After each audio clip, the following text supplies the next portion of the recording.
The next stage of fascism has started, with Donald Trump now pulling out of offices and dragging away inspectors general that oppose him or people in his administration. And now we have Phyllis Fong, a 22-year inspector general. All her job has been, for Republicans and Democrats alike, has been to root out corruption, to root out abuse of power at various departments. She's been at the U.S. Department of Agriculture. She got sideways with Elon Musk because she and her office opened up an investigation in 2022 against Neuralink, one of his companies. And now they've attempted to literally drag her from her office because she's refused to recognize the illegal firings of inspectors general, with a note, a boilerplate note, no less, from the director of personnel for Donald Trump. She's a profile in courage. The resistance continues and is televised, and at least on YouTube. And I'm going to continue to follow it right here on the MeidasTouch Network and Legal AF. I'm Michael Popok. Let's talk about the firings and what Phyllis Fong's resistance means. The reason these inspectors general were created was in 1976, after Watergate, after the Nixonian crime spree. And Congress at the time had the wisdom to install these watchdogs, independent watchdogs, to root out abuse of power and corruption within the various departments and agencies of the government. Everyone has an inspector general, or did until on Friday. They're independent. They're apolitical. They just look, it's like an accountant. I mean, is your CPA or your accountant political, or are they just looking at the numbers and the facts and delivering an audit or a message? Same thing for inspector generals. Think of it as an ethics or abuse of power audit being run by an independent auditor in the form of an inspector general. That's one way to think about it. And Congress is always concerned about the independence of the inspectors general. And they were very concerned about it before Trump's potential arrival, because in 2022, knowing that there was a chance that Donald Trump could come back, and because Project 2025 has as one of its tenets, one of its principles, get rid of the inspectors general. I'm going to show you a video clip about that in a minute, right from their handbook, right from their playbook. But because of all of that, in 2022, even the MAGA Congress thought it's a great idea. We should increase the independence and protect the independence of the inspectors general. And they passed a law that said you can't fire just because you came into office. You can't fire people you don't like who happen to be inspectors general. You have to give us sufficient notice, which they never gave here, and you have to list the reasons by person why they are being removed effectively for cause. None of that happened here. There was a mass mailing, a mass email. Your services are no longer wanted. Does anyone truly believe that Elon Musk didn't have Phyllis Fong fired because they opened up an investigation against Neuralink? Leave it in the chat in the comment if you think my thought experiment is all wet. So she properly, and she's the perfect person, by the way, to be the profile in courage for this story. Why? Phyllis Fong was appointed by both Democrats and Republicans to do her job. Bush and Clinton, confirmed by the Senate, working away tirelessly, patriotically, as a public servant, just to do her job to root out abuse of power and corruption. She's been given every award under the sun that you can think of. If I were to do a list of her accolades and awards and commendations on both sides of the aisle, it would take up the entire hot take. That's all she's ever wanted to do. That's all she's ever done for her adult life. And she served Democratic presidents and Republican ones. That's what happens over a 22-year career. She was the first chairperson of the Council of Inspectors General on Integrity and Efficiency. She was the very first one, let alone the first woman one. And she has refused to acknowledge that there's been an illegal firing of her. In fact, if you go up on their website, she's still there, at least at the time of this recording. Let's put her up now. Now, why do I say that there's a one-to-one correlation between Project 2025's playbook and the firing of Phyllis Fong and the other inspectors general? Because there's a training video made by Project 2025. I don't know if they never thought this would ever see the light of day, but they kept receipts. It's like a terrorist organization. When you finally bust it up, like an undercover operation, and you get all of their videos and audios and social media posts and diaries. They thought they were immune, that they were above reproach. So we have a training video where they say exactly that. Fire the inspectors general. Let's play the clip. You should be worried about an oversight in investigations. There's this whole other community of permanent bureaucrats that are out to look after your conduct. And what I'm talking about here are the inspectors general and the government accountability office are two that come to mind. So Tom, why don't you just explain what inspectors general are, IG and GAO?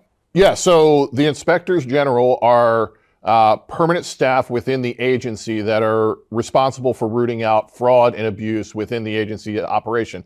And these are guys you don't want to get crossways with. These are guys that show up with badges and they can conduct investigations and they have the power to investigate in a way that really a lot of other investigative agencies and organs don't have. So, they vary in the quality. Some agencies have outstanding inspectors general who are impartial, who are looking at rooting out fraud. Some agencies have guys that are kind of meh, they're less than stellar. But at the end of the day, you don't want to be in kind of the crosshairs because they can get information from outside sources or within the building that says, hey, we think there's a problem going on within this department. We think this political appointee's misbehaved, done misappropriated funds, used things outside the proper course, coordinated with political actors. Thank you, ProPublica, for finding that clip. So for Donald Trump to look the American people in the eye and lie, which he does regularly, running on a phony populist message, not caring about the population at all, not caring about the average American at all. For him to say that there's no link between his administration and Project 2025 is a bald-faced criminal lie. The self-professed father, to use that term mildly, loosely, of Project 2025, the architect of it is Russ Vought. What's Russ Vought? He's going to be changing your life on a daily basis until we get lawsuits up and running against him because he's going to run the Congressional Management and Budget Office. Yeah, the Office of Management and Budget. The nation's checkbook, if you will. He's a Project 2025 founder. Yeah? This episode is sponsored by Laundry Sauce, which is an incredible new product that I am obsessed with. In fact, I gave it to everyone I know for the holidays, and I know people who are now ordering it and subscribing. It's really fantastic because everybody hates doing laundry. Let's be real. I don't like doing laundry, but doing laundry is something everybody has to do. But laundry detergent hasn't changed over the years. It's been the same options, the same smells. Everything that you have had since you were a child is what laundry detergent is. But Laundry Sauce has created a new product and it smells amazing and it washes great. It's just a great replacement that I am now using for all of my laundry. I will say it is the world's best smelling laundry pod so that your clothes don't have to smell like your grandmother's perfume anymore. Imagine stepping into a room and smelling like Australian sandalwood. This rugged, warm, earthy scent is guaranteed to get you compliments with every hug. Warning, Laundry Sauce will cause you to be known as the woman who always smells amazing. Or guy. I hope that's okay with you. Don't stress about remembering to put on your perfume or your cologne because everything you run through the wash will now have this incredible scent. Each Laundry Sauce pod is highly concentrated with 4 times more cleaning power than the traditional liquid laundry detergents, and it's enriched with bioenzymes. They don't just smell incredible, they tackle the toughest stains while also reviving fabrics. So for a limited time only, our listeners get 20% off your entire order when you use code LEGALAF20 at laundrysauce.com. That's 20% off your order at laundrysauce.com with promo code LEGALAF20. It's time to get saucy, but it's really great. Just please go to laundrysauce.com and enter code LEGALAF20. You're not going to regret it. It's really a great new product. I don't know why someone didn't think of this sooner. Now, we've got that clip. Phyllis Fong had to do something. This is a preview of the lawsuits that are going to be filed. I'm on record as saying that there's going to be at least 3 to 4 lawsuits a day being filed against this administration who's careening from one illegal executive order to the next. This is a presidency by executive order, which is a gift to the Democrats and progressives and moderates because that means every executive order has a matching correlating lawsuit. 1,000 lawsuits or more were filed against Donald Trump the first time. Triple that number now, maybe even quadruple it. He has already had One lawsuit, a little over one lawsuit a day since he's been in office, and he's only been in office for about 12 days. Yeah, we have almost that many lawsuits in 4 different courts and 2 restraining orders already by federal judges. Triple that number, at least double that number as we move forward. As the attorneys general of the United States, 18 or 20 of them that are Democratic, move forward against Donald Trump and these executive orders. Judges start to rule. Public interest groups like the ACLU and the NAACP and others execute their plan in opposition and resistance. We need Phyllis Fong. We need a Phyllis Fong in our life, right? To lead from the front. And that's what we're watching. This Council of Independent Inspectors General is currently led by a guy named Hannibal, but he goes by Mike Ware. And Mike Ware went on, I think on MSNBC recently, and laid down the line in the sand as a precursor to the lawsuits that are coming. Let's play that clip. The reason was due to changing priorities of the administration. And the reason that is alarming is because IGs are not a part of any administration. IGs oversee how the priorities of the administration is being conducted to make sure that there's transparency in government and to make sure that there's no fraud, waste, and abuse in how taxpayer funds are being expended. So the decapitation of the inspectors general by Donald Trump will not stand. Democracy requires that we have, especially when you have an occupant like Donald Trump, that we have firewalls around all the departments to avoid abuse of power and corruption. As I've said before, on the day one of his administration, minute one of his administration, that we be careening from one abuse of power to another, one violation of separation of powers to another, one constitutional crisis to another, on almost an hourly basis, and that's exactly what we're seeing. But the counter to that, the antidote to that, is the federal courts who are put him back in his place, and groups led by Phyllis Fong who are going to sue to get their jobs reinstated. The Department of Justice senior leadership that were fired by Donald Trump, not reassigned, but fired illegally against civil service protection laws, against merit service protection laws. They're going to get their jobs back. They're going to get their money. Look how much money Donald Trump is wasting with this retribution scheme. The money for lawsuits, the money to pay these people when they have to settle with these people or are awarded large tens of millions of dollar sums.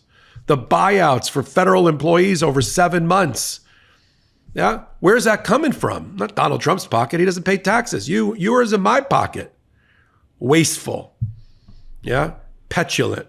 Childish, not dignified, not adult, not professional, not in your best interest as the president of the United States. And now we've got to use these examples, these 2 to 3 lawsuits a day, the firings of the inspectors general, the firings of the Department of Justice personnel, the firing of anybody who would have the temerity to resist Donald Trump. We have to use that in our campaign against the fascists, in our campaign against Donald Trump, and the Republicans. You know, sometimes we slip into shorthand and we call it MAGA. Call it the Republican Party. Hold them responsible and accountable in every race, local to federal, every race from now until the midterms and beyond. Every judge that runs with a red banner, every dog catcher, every school board member, every congressional candidate, and the Democrats are gonna do our part, and the moderates are gonna do our part in the lawsuits, and then running great candidates that you'll admire and that you're gonna want to vote for. But you got to make the Republicans pay. That they are the party of abuse of power. They are the party of constitutional crisis. They are the party that's in favor of releasing criminals that beat police and have them released, and child pornographers, and put them back on the streets to satisfy the worst instincts of Donald Trump. We have to call it out. We have to televise it. We got to talk to each other before we speak truth to power.